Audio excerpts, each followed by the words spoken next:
Estudiantes, cordial saludo. En esta ocasión vamos a empezar a trabajar con el tema de razones, proporciones y porcentajes. Este tema es muy importante porque es el que nos invita a entender cómo se relacionan muchos de los hechos de la vida real que normalmente nos rodean constantemente. Bueno, vamos entonces, para iniciar, vamos a hablar del concepto de lo que es una magnitud. Eso es fundamental. Una magnitud es todo aquello que se puede medir. Entonces, es una propiedad que normalmente uno encuentra en un hecho de la vida real y que normalmente también puede expresarse desde un número. Eso es una magnitud.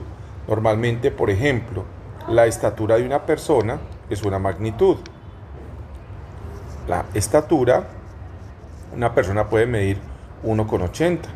Una persona puede medir 1,60. ¿De acuerdo? Está la velocidad a la que se desplaza un determinado móvil. Por ejemplo, 60 kilómetros por hora. Esto es una magnitud. Por ejemplo, el tiempo que tarda una persona en desplazarse de un lugar a otro. Entonces el tiempo puede ser, por ejemplo, 3 horas. Estos se conocen con el nombre de magnitudes. Muy importante entender este concepto en el contexto de las razones y las proporciones. Un detallito aquí muy interesante. Dice aquí que si algo no se puede medir, sencillamente no es una magnitud. Eso es para que lo tengan muy presente. Si algo no se puede medir, no es una magnitud. ¿Correcto? Bueno. Empezamos y luego de ver lo que es una magnitud, entonces vamos a pasar al concepto de lo que es una razón. Una razón realmente lo que hace es una relación o una comparación entre dos magnitudes diferentes. Pero hay un detalle muy importante entre esas dos entre esas dos magnitudes. Y es que algo las conecta, algún elemento o alguna situación las conecta. Eso es una razón. Una razón compara dos magnitudes diferentes. Y no solo es una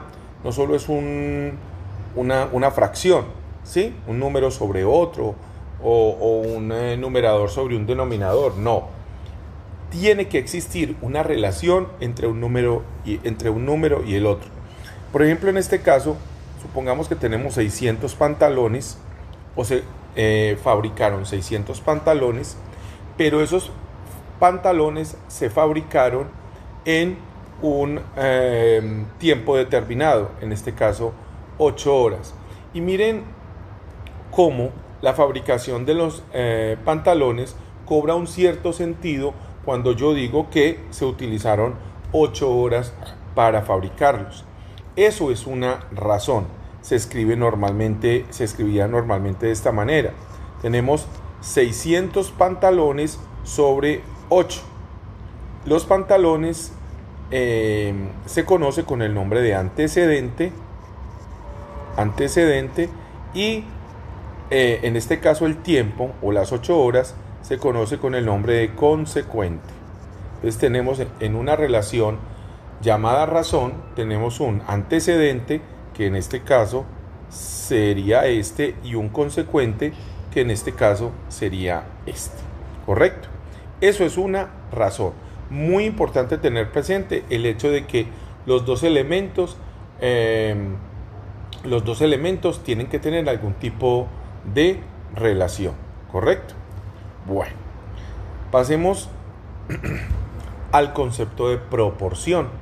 El concepto de proporción.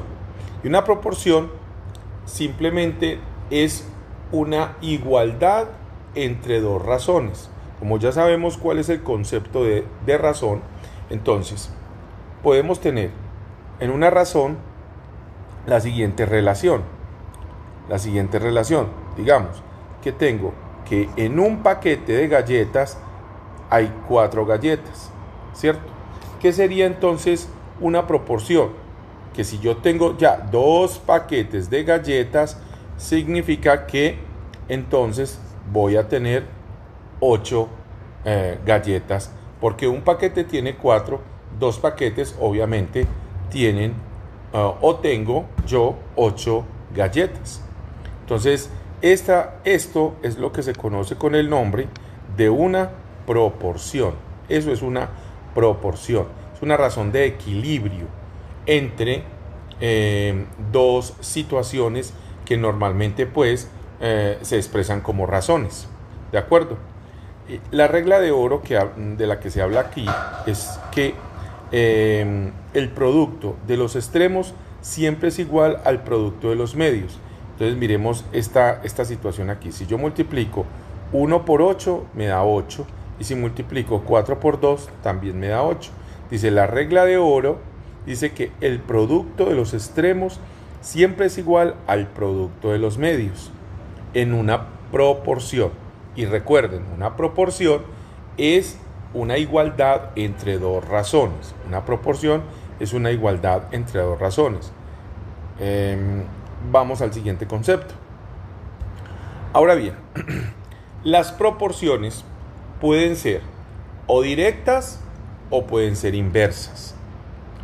En el caso, por ejemplo, de las proporciones directas, entonces vamos a hacer un ejemplo muy común. Si yo tengo, por ejemplo, a mi haber y manejo digamos cargo mi automóvil con unos 10 galones de gasolina, con 10 galones, y con esos 10 galones recorro, por decir algo, voy a recorrer 80 kilómetros. Si yo cargo 20 galones, suponiendo que mi tanque me permita hacerlo, eso significa que yo voy a poder recorrer con mi automóvil 160 kilómetros. ¿Correcto? Esto es lo que se conoce con el nombre de una proporción directa, en el sentido de que si yo aumento, como ven acá, yo aumento los galones, en este caso al doble, entonces la cantidad de kilómetros que recorría con los galones iniciales, pues ya voy a poder recorrer el doble con esos galones adicionales que hice. Entonces, la proporción directa, repito, entre más aumenta un elemento, más aumenta el otro. ¿Correcto?